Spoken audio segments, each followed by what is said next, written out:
안녕하세요. 오늘도 사연살롱을 찾아주셔서 감사합니다. 동네에서 카페를 운영하고 있는 여성이에요. 대형 프랜차이즈 카페는 아니고 아르바이트생 2명을 두고 있는 작은 카페예요. 가게에서 파는 케이크와 쿠키는 모두 제가 직접 만들고 있어요. 2아이를 키우는 엄마다 보니 내 아이들 먹일 간식 만드는 마음으로 만들고 있죠. 솔직히 아이들을 키우면서 카페를 운영하는 건 쉬운 일은 아니에요. 다행히 제 경우는 애들 아빠가 퇴근 후 아이들을 돌봐주고 있어서 밖에서 일하는데 수월한 편이긴 해요.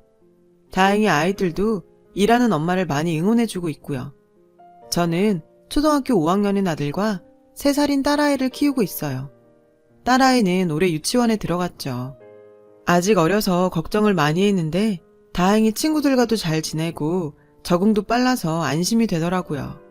작은 아이 하원은 주로 큰애가 맡아서 하는데 방과 후 유치원에 들러 카페로 데려오곤 하죠.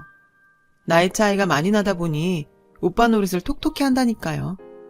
종종 사람들은 왜 그렇게 나이 터울이 지게 나왔냐고 묻곤 하는데요. 사실 거기엔 이유가 있어요. 이런 얘기를 꺼내기 조심스럽긴 하지만 저희 가족은 지금과 같은 형태가 되기까지 남다른 시간을 보내야 했어요. 그리고 그 시간들은 그리 행복한 기억은 아니었어요. 저희 아빠는 제가 10살이 되던 해 교통사고로 세상을 떠나셨어요. 하루아침에 가정을 잃은 우리 가족은 슬픔에 빠져있을 여유도 없이 냉혹한 현실에 맞닥뜨려야 했어요. 엄마는 여자 혼자의 몸으로 저와 언니를 키우시느라 고생이 많으셨죠. 다행히 저희 집 형편이 좀 괜찮은 편이었고 가해자로부터 합의금과 보험금까지 받아서 생활에 어려움은 없었어요. 가장은 이렇지만 드라마에 나오는 것처럼 하루아침에 집안 형편이 나빠지거나 하는 일은 없었어요. 하지만 한창 어리광을 부릴 나이였던 저는 아빠의 부재가 큰 상처가 되었어요. 중학생이던 언니는 큰딸이라 그런지 엄마 곁에서 씩씩하게 장례절차도 돕고 집안일도 도우며 장녀 노릇을 톡톡히 해냈어요. 언니라고 아빠 이란 슬픔을 어른스럽게 참아낸 거죠. 하지만 저는 아니었어요. 고작 10살밖에 안 된 초등학생인데다 평소 아빠와 사이가 돈독했던 터라 상실의 아픔을 누구보다 크게 느꼈던 것 같아요. 저는 잘 기억이 나지 않지만 엄마 말로는 제가 실어증 증세도 보였다고 했어요. 발인 날에는 제가 너무 울어서 탈진하는 바람에 언니가 저를 내내 안고 있었다고 하더라고요. 시간이 약이라는 말처럼 엄마와 언니의 보살핌 속에서 저는 조금씩 슬픔에서 빠져나올 수 있었지만 아빠의 부재로 인한 후유증은 어린 제 가슴에 깊게 남아버렸어요. 현재 언니는 간호학과를 졸업한 뒤 간호사로 일하고 있어요. 엄마의 고생을 덜어준다고 일부러 취업이 수월한 직업을 선택한 거죠. 저는 요리와 베이킹을 좋아했어요. 그래서 식품영양학과에 입학을 했어요. 그때부터 저는 디저트 카페를 열거나 빵집 혹은 호텔에서 파티셔로 일하기를 꿈꾸었죠. 그래서 재학 중에 자격증도 미리 따두었어요. 저는 대학을 졸업하기 직전 호텔에서 인턴으로 일하게 되었어요. 호텔에서 운영하는 베이커리에 인턴 제과사로 일을 하게 된 거죠. 탄탄한 곳이라 인턴 후 정직원으로 채용되길 바랐어요. 하지만 제 이런 계획에 제동이 걸리게 되었죠. 그곳에서 한 남자를 만나게 되었거든요. 그 남자는 저희 베이커리에 단체빵을 주문하러 온 손님이었어요. 호텔 근처 회사에 다니고 있었는데 회사 직원들과 먹을 거라고 하더군요. 그때는 그저 평범한 손님인 줄 알았는데 그 후로도 그 남자는 단체 주문을 하러 일주일에 한 번은 찾아왔어요. 가끔은 개인적으로 빵을 사러 오기도 했고요. 그렇게 자주 저희 베이커리를 찾던 그는 어느 순간부터 제게 인사를 건네기 시작했어요. 형식적인 인사가 아닌 꽤 다정한 인사였죠. 머리를 묶으니 더 예쁘다거나 손재주가 좋은 것 같다거나 듣기 좋은 말들의 일색이었죠. 그런데 그런 인사가 싫지 않더라고요. 오히려 힘이 되고 그 사람 목소리만 들어도 기분이 좋았죠. 그리고 얼마 뒤 그는 단체 주문 예약을 핑계로 제 전화번호를 받아갔어요. 저는 주문 때문이라는 말에 생각 없이 알려주었죠. 이후로 그는 제게 종종 연락을 했어요. 대개는 빵 주문 전화가 아닌 개인적인 용무 때문이었죠. 이를테면 혹시 오늘 커피 사다 드려도 될까요? 저녁 식사를 대접하고 싶어요. 등등 티나게 호감을 담은 전화통화였죠. 몇 번 거절을 하다가 저는 그와 함께 식사를 하게 되었고 그날 많은 얘기를 나누었어요. 그 남자는 제 어린 시절 이야기를 듣고는 고생이 많았겠다며 위로도 해주었죠. 저는 그의 다정한 모습에 빠져들었어요. 어린 시절 잊어버렸던 든든한 아빠의 모습을 보는 것 같았거든요. 결국 한 달도 안 돼서 저는 그와 교제를 하게 되었어요. 남자는 저보다 나이가 6살이나 많아서 주위에서 걱정하는 시선도 있었지만 저는 그저 든든한 그에게 빠져 있었죠. 만난 지 얼마 안 됐는데도 결혼까지 생각할 정도였어요. 제 졸업식이 한 달 앞으로 다가왔을 때 그는 저를 멋진 레스토랑에 데려갔어요. 그리고 식사가 끝날 무렵 제 앞에 고급 벨벳 케이스를 내밀고는 뚜껑을 열었죠. 그 안에 빛나는 반지가 들어있었어요. 소라야, 오빠랑 결혼해줄래? 청혼을 받은 저는 눈물을 흘렸어요. 제가 그토록 꿈꾸던 순간이었으니까요. 눈물을 닦느라 대답을 못하자 그는 갑자기 제 손을 꼭 잡았어요. 소라야, 난 앞으로 남은 인생을 너와 함께하고 싶어. 너 없이는 안 될 것 같아. 그래서 이렇게 용기 내서 청혼을 하게 됐지만 솔직히 내가 너무 염치 없는 것 같아서 미안해. 저는 그게 무슨 말이냐고 내가 이 순간을 얼마나 기다렸는지 아냐고 말하려고 했어요. 그런데 그 순간 자기 핸드폰에 있는 사진을 한 장 보여주지 뭐예요. 그가 어린 아이를 안고 있는 사진이었죠. 사실 나 3살짜리 아들을 키우고 있어. 애 엄마랑은 이혼을 했고. 뜻밖의 말에 저는 깜짝 놀랐어요. 진작 말했어야 했는데 그랬다간 네가 날 떠날까봐 두려워서 말 못했어. 내가 양육권을 가지게 된 건 애 엄마가 외도를 해서 이혼했기 때문이야. 그 후로 정말 아이만 키우면서 살려고 했는데 너를 만나고 새 출발하고 싶다는 욕심이 생겼어. 내가 이기적인 거 잘 알아. 네가 거절을 해도 할 말은 없지만 적어도 내 진심은 보여주고 싶었어. 지금 같았으면 말도 안 된다 생각했을 거예요. 다시 생각해본다고 했겠죠. 하지만 당시 저는 어리고 철이 없던 때라 제 눈에 그 사람이 그저 아내의 외도에도 불구하고 자식을 책임지려는 성실한 아버지로 보였어요. 그를 통해 그토록 그리워했던 아빠의 모습을 떠올렸죠. 저는 결국 남자의 청혼을 받아들였어요. 부족하지만 좋은 엄마가 될 수 있도록 노력하겠다고 말이죠.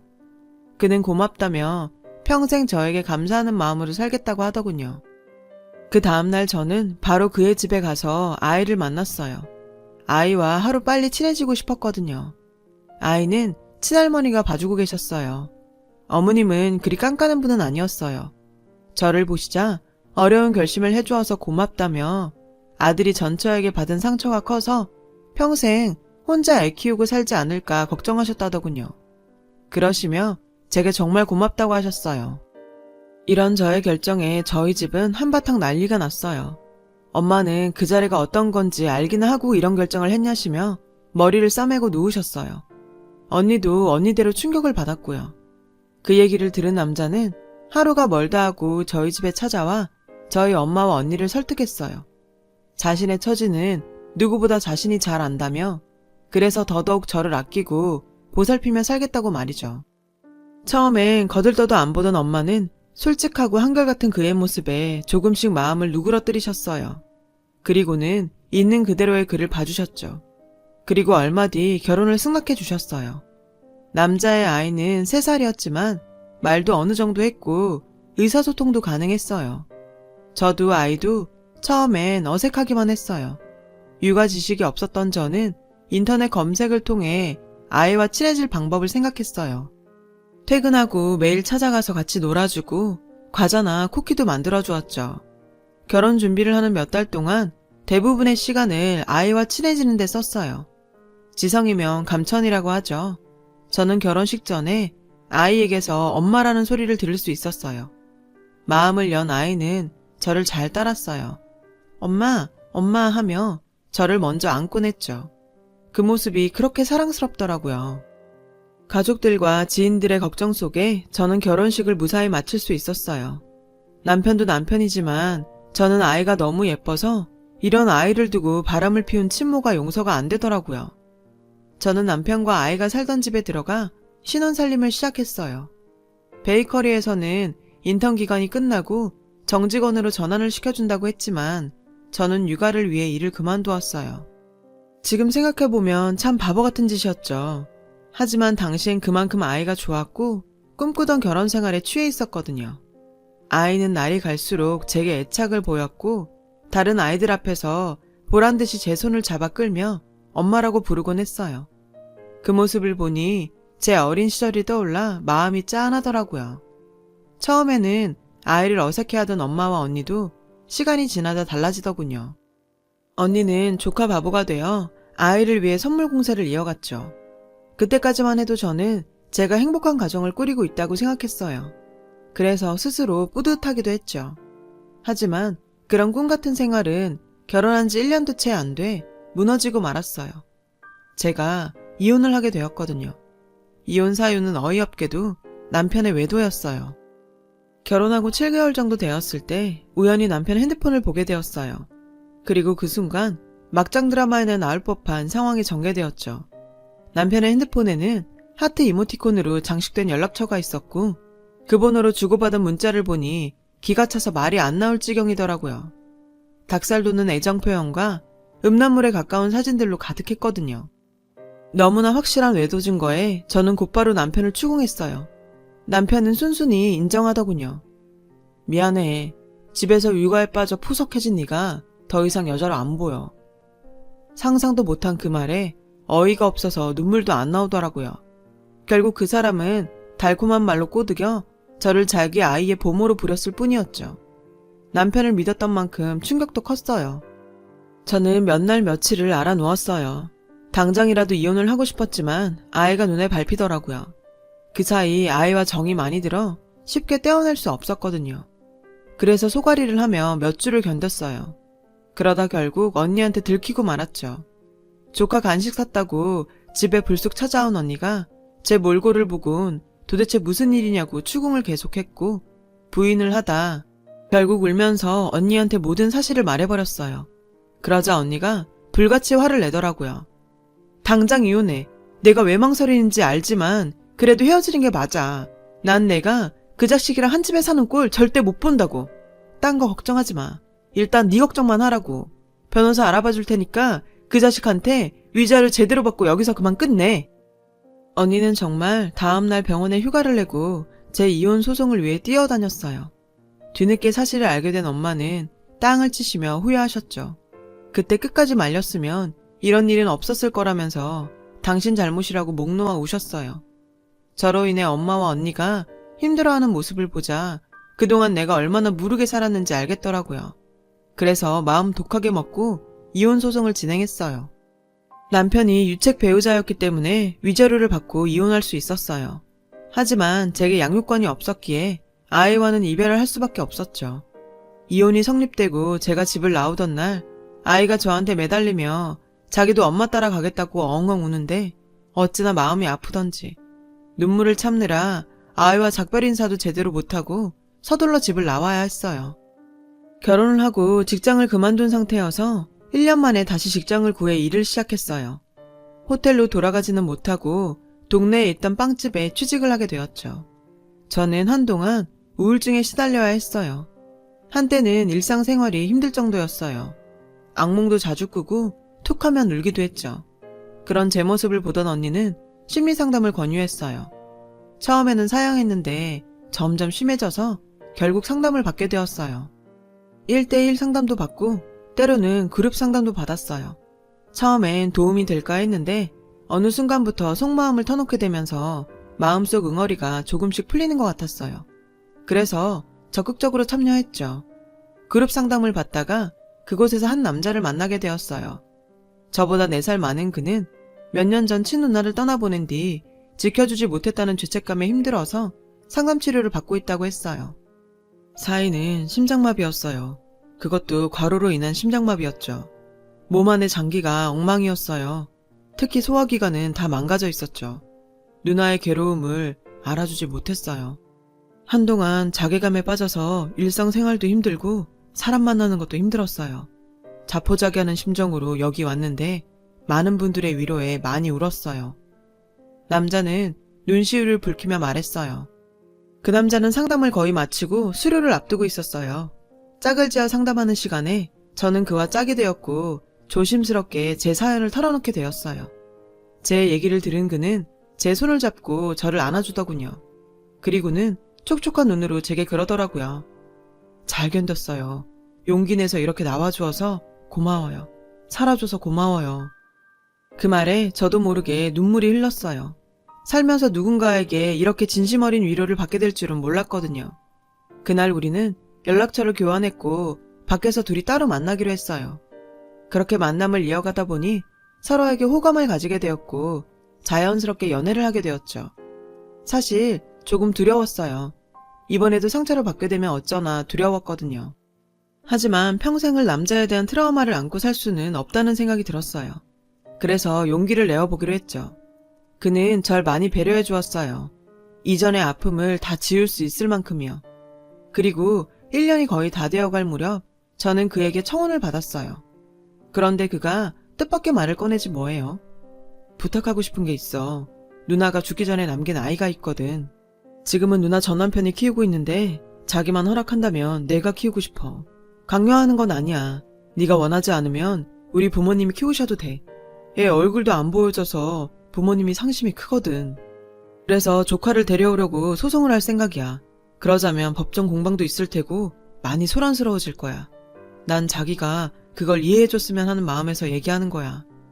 미안한 마음에 힘겹게 얘기하는 그를 보니 제 마음도 편치 않았어요.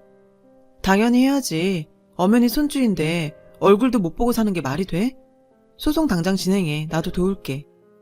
그렇게 우리는 결혼 준비와 법정 싸움을 동시에 진행하게 되었어요. 결혼식을 한 달 앞둔 어느 날이었어요. 법원 출석 날짜가 잡혔어. 저는 법원에 같이 가겠다고 했어요. 저는 법정 뒤쪽에 자리를 잡고 앉았어요. 잠시 뒤 신우이의 전 남편이 들어왔어요. 그 순간 저는 입을 틀어 막았어요. 법정에 들어온 그 남자는 다름 아닌 제 전 남편이었거든요. 제가 충격에 빠져 있는 동안 제 약혼자는 판사 앞에서 열변을 토했어요. 자신의 누나는 남편의 외도로 우울증에 시달렸으며 양육권을 얻으려 밤낮 없이 일하다가 심장마비로 죽었다고 말이죠. 현재 친부가 아이의 양육권을 가진 상태로 외삼촌인 자신과 외조부모의 접견을 막고 있어서 몇 년째 얼굴조차 못 보고 있어서 이렇게 소송을 진행하게 되었다고 말했어요. 그러자 전 남편이 반론하더군요. 제 전 아내는 산후우울증이 심했습니다. 제가 아기를 신경 쓰느라 아내를 돌보지 못한 것은 잘못했지만 외도라뇨? 제가 외도를 했다는 증거가 있습니까? 약혼자는 자신의 누나가 이혼 전에 저 인간의 외도에 대해 얘기하며 힘들어했다고 항변했어요. 그러자 전 남편이 뻔뻔한 낯짝으로 물증을 대라고 소리치더군요. 그날의 재판은 별 소득 없이 끝이 났어요.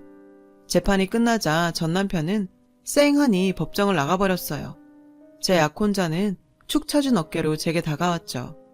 변호사 말이 물증이 없으면 어려울 거라고 하더군요. 그리고 2주 뒤 재판이 재개되었어요. 법정에 들어가니 전 남편이 저를 보고는 기겁을 하더군요. 증인석으로 나간 저는 판사 앞에서 전 남편의 외도 증거와 함께 저 인간이 어떤 놈인지를 증언했어요. 저 역시 저 사람의 외도로 이혼을 했어요. 제가 저 사람과 결혼 얘기가 오갈 무렵 아이는 할머니와 생활을 했고 저 사람은 아이에게 부모 노릇을 전혀 하지 않았어요. 결혼 후에도 그랬고요. 저는 증언을 하면서 마음에 감춰두었던 아이에 대한 그리움을 피력했어요. 아이 역시 저와 살기를 원한다는 것도요. 저희 증언의 전 남편은 난감한 표정이 되었죠. 저는 변호사를 통해 전 남편의 외도 증거를 모두 제출했고 제 증언과 증거에 힘입어 전 남편이 아이를 제대로 양육하지 않았다는 것에 대해 조사가 들어갔어요. 아이는 그때까지도 할머니랑만 지내고 있었고 유치원에 가는 것 외에는 전혀 바깥 생활이나 또래 아이들과 만나는 일이 없이 격리된 생활을 하고 있었어요. 아이가 우울증 증세까지 보이고 있었죠. 결혼식도 미루면서 진행한 법정 공방은 결국 우리 쪽의 승소로 끝이 났어요. 그렇게 우리는 아이의 면접권을 얻었고 수년 만에 손자를 만난 시부모님은 아이를 안은 채 펑펑 우셨어요. 무엇보다 아이는 저를 다시 만나게 되어서 기쁜 모양이었어요. 저를 보자마자 와라강기며 엄마라고 부르더군요. 이제 엄마랑 같이 살 수 있냐고 몇 번이나 물었죠. 아직 그럴 수는 없지만 한 달에 2번은 볼 수 있다고 아이를 달래야 했어요. 그 말에 시무룩해진 아이를 보니 가슴이 찢어질 것 같았죠. 그래서 아이를 찾기 위해 끝까지 소송전을 벌이기로 했어요. 얼마 뒤 우리 부부는 아이가 보는 가운데 결혼식을 올릴 수 있었어요. 남편은 그 후로도 기나긴 법정 싸움을 벌여 마침내 아이를 입양하는 데 성공했어요. 전 남편의 양육 태만이 부른 결과였죠. 아이가 아빠가 아닌 저희 부부와 살겠다고 한 것도 큰 도움이 되었고요. 아이는 이제는 정말 엄마랑 같이 살 수 있는 거냐며 울먹이며 묻더군요. 저는 앞으로 절대 헤어지지 않을 거라고 말하고는 아이를 안고 펑펑 울었어요. 자기를 버리고 떠났던 저를 엄마라고 받아주는 이 아이를 평생 아끼고 사랑해야겠다고 생각하면서요. 시간이 흘러 현재 우리 집은 식구가 늘어서 4식구가 되었어요. 그 사이 제가 딸아이를 낳았거든요. 우리 아이들은 여느 집 아이들처럼 밝고 명랑한 아이로 자라고 있어요. 카페를 하는 저를 대신해 여동생도 얼마나 잘 챙기는지. 우리 아들이 아니었다면 저는 지금처럼 밖에서 일을 할 수 없었을 거예요. 제게는 세상 둘도 없는 든든한 아군이죠. 우리 가족은 엄청난 시련을 겪어서야 지금의 행복한 삶을 얻을 수 있었어요. 앞으로도 크고 작은 시련들이 수시로 닥치겠지만 그래도 온 가족이 똘똘 뭉쳐서 잘 헤쳐나갈 거예요. 저의 사연을 들어주셔서 감사드려요. 여러분도 사랑하는 가족과 함께 오늘도 행복하시길 바랍니다. 여러분, 사연 댓글에 응원과 현명한 조언 부탁드려요. 좋아요와 구독은 저에게 큰 힘이 됩니다. 오늘도 좋은 일 가득하세요.